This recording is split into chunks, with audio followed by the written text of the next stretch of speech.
Talking about all these issues, joining me now to talk about what is happening right now and where things may be headed is Senator James Lankford of Oklahoma. He serves on 5 Senate committees, including the Senate Finance Committee and the Committee on Energy and Natural Resources. Senator Lankford, welcome back to the program. Glad to be with you, Tony. Well, thanks so much for taking time off the campaign trail. I know you're out there shaking hands with Oklahomans and seeing what's on their hearts and minds. But I'm glad we got a chance to talk because I've saved a couple of the ringers from the weekend for you to respond to. First, going off the cuff again, this time to a heckler in New York, President Biden said this. More drilling. There is no more drilling. I haven't formed any new drilling. So how can the president claim he's doing everything he can to help American families deal with the rising energy costs when he admits he's blocking the expansion of drilling for oil in this country? Yeah, this goes back to the misinformation the president has put out dealing with $5 gasoline. He said the price was $5 for gasoline when I first came into office. We all know that is not true. It was half of that cost when he first came into office. Then he put policies in place to cut off the Keystone Pipeline, be able to cut off access to drilling to federal lands, to be able to cut off any kind of expansion on energy expansion here in the United States. And it has predictably caused the price of gasoline and diesel to skyrocket during that time period. So leading up to the election, he has opened up the Strategic Petroleum Reserve and is releasing 1 million barrels a day of our emergency reserves to try to bring the price down before the election. But what we really need is a consistent supply.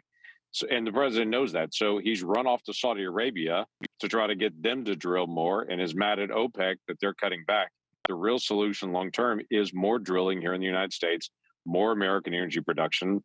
It was just 4 years ago that we were declared energy independent in this nation, and now we are energy dependent in a 2 short years of time period because of this president's policies. So his policies have led directly to higher diesel prices, directly to higher fuel prices for gasoline, directly to higher natural gas prices, directly to natural fertilizer prices, those going up because so much of fertilizer is made from natural gas. All this is connected to his promise to end fossil fuels and to block drilling. So for him to say no more drilling, I'm not going to allow that. But then in another moment to say it's all OPEC's fault that the price has gone up is inconsistent. I know the country knows it and sees it. Well, this is of particular importance to voters in Oklahoma. I mean, I grew up there. I actually worked, I mentioned this before in the program, I worked in the oil field in between my junior and senior year in high school. And so this is like the top 3 industries in Oklahoma driven by the oil industry. And of course, it affects families that are having to choose between filling up the tank and putting food on the table. But it's also a national security issue. As you mentioned a moment ago, just 2 years ago, we were energy independent. Now we're dependent upon countries that sometimes do not have our best interest at heart. These are the type of issues that are going to be decided in this election. Yeah, it's one of the key things that when I talk to voters all around the state, they want to talk about the price of eggs. They want to talk about the price of gasoline. They want to talk about the price of diesel, just how much everything costs based on the cost of manufacturing and the cost of transportation now. It's a very difficult thing, and this disproportionately helps those with very fixed incomes, whether it be senior adults on Social Security or whether it be those in poverty. It disproportionately hits them the hardest. So what the Biden administration is doing right now is literally making life hard for all Americans so he can please the far left base that want us to have everything with windmills and solar panels. And by the way, I'm not opposed to windmills and solar panels, but also don't want to hurt those that are just driving their truck or driving their tractor or wanting to be able to put fertilizer down. There's no reason to be able to hurt those folks as well while you're putting up windmills and solar panels. So again, this is something that the American people feel. They know it. It's not just energy producing states like Oklahoma. It's every single state, every single consumer feels it. Yeah. Well, and I'm like you. I'm for all the above. I like the renewable energies, but I think we can make I think you got to have a balance. You can't just cut all the fossil fuels off and say we're all going to live on the energy produced by windmills. It's just not going to work. Now, the president's team would say that it's not that the policies aren't working, it's just that they haven't been able to get through to people. Yesterday, one of the president's top advisors, Keisha Lance Bottoms, was on Face the Nation saying that the reason voters are poised to reject congressional Democrat leadership is simply because they've not been able to get their message through to the American people. Listen to this. If the policies are so good, why is communicating them such a problem? Well, it's been a very difficult couple of years. We have been in the midst of a pandemic. There's been a lot of misinformation flooding the airwaves. We see it in ways not just on television, but we're seeing it through YouTube. We're seeing it on other social media platforms. So it is more difficult to get the message out. I'm not quite sure how you say that with a straight face, given the fact that they control pretty much the media. I mean, the leftist media is in their pocket. There's evidence suggesting very strongly that they're colluding with social media giants to, quote unquote, stop the disinformation, which would be a lot of us. So how do they make that claim? Yeah, they can make that claim, but the American people know it's not true. Even the Washington Post this past week put out a bottomless Pinocchios for President Biden, saying we fact-checked President Biden on several things that he has said lately about energy, about Republicans, about Social Security. And they've said it's way beyond just 4 Pinocchios. It's an endless number of Pinocchios because they're actually, the White House is the one putting out misinformation. It's not misinformation that the cost of getting a mortgage for a home has more than doubled in the last 12 months, more than doubled. It's not misinformation to talk about the skyrocketing price of gasoline, skyrocketing price of eggs. It's not misinformation to talk about the highest number of people illegally crossing the border ever in the history of country has happened in the last 2 years. And it is month after month after month of endless numbers of folks illegally crossing the border. It's not misinformation to talk about crime. It's not misinformation to talk about what's happening in all these different areas. So again, they can say this is just misinformation and people aren't talking about what they want people to talk about. But the simple fact is people know it, they feel it, they see what's happened with the policies of this White House and this administration, and they don't want any part of this anymore. Yeah, I tend to agree with you. I think they're hearing quite fine because the left has all the platforms. It's just they're not buying what they're selling because they've test driven it and it's not working. Now, every election, we've heard this, and it's most of my adult life, at least in the last 2.5 decades, we've always heard this is the most important election of our lifetime.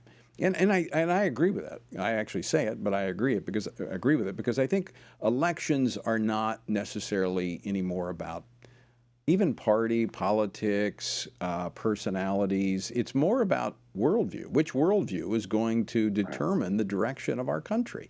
So given that understanding, is tomorrow's election an important election for Christians to be heard as we move in this post-Dobbs world and as we see some of the, diametrically opposed policies from the two parties?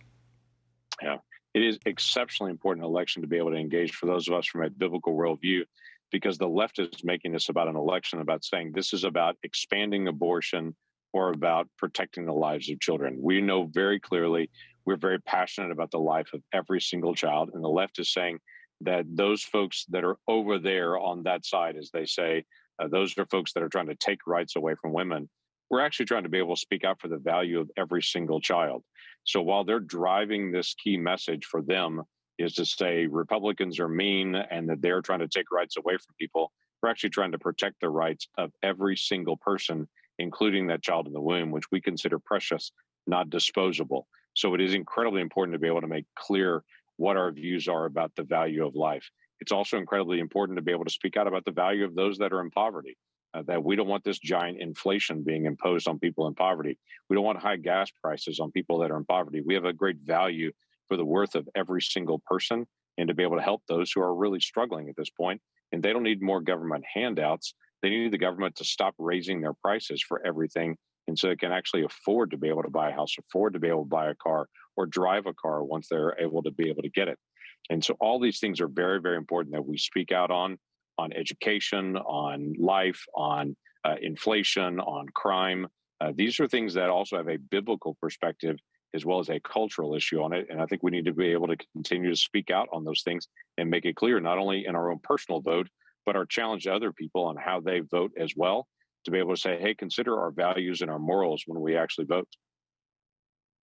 Now, Senator, I don't ask all our guests this, but I've traveled with you. We've been to Israel together. We've prayed together. How should believers be praying right now? What are the things we should be focusing on in our prayers as we consider not just the political state of America, but I know where you're coming from, that your finger is also on the spiritual condition of our nation, the spiritual pulse of America. How should we be praying?